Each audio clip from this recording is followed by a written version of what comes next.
لاصوص طوماط الخاصة بالطبخ من التحضيرات اللي ما لازمش تخطيني في رمضان، وعلى جال هاد الشي ندير كمية كبيرة ونكونجليها هكا في رمضان، نجبد بشوية وتجيني سهلة وسريعة. عندي 7 كيلو طماطم غسلتها ونحيت لها الشابو الأخضر هذاك ونقطعها على 4 فقط.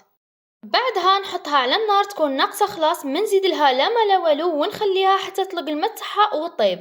بعد ما طابت نحيها، ما لازمش تطيب لي 100% وتنشف، لا، نجيب البراميكسور ونميكسيها مليح، ونجيب كسكاس تاع البرمان نحط فيه الطماطم بعد ما ميكسيناها ونصفيها كما راكم تشوفوا.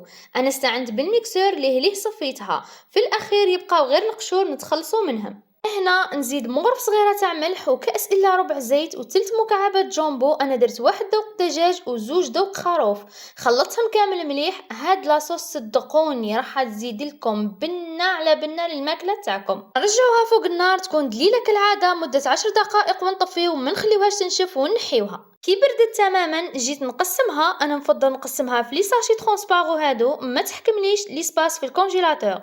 وفي كل ساشي نكيل وحده لالوش، اكيد كل وحده تستعمل الطريقه اللي تساعدها. وهكا كملت كامل الكميه ندخلها للكونجيلاتور. مده الاحتفاظ بلاصوص طوماط من 6 اشهر حتى ل 8 اشهر ما يصرى لها والو.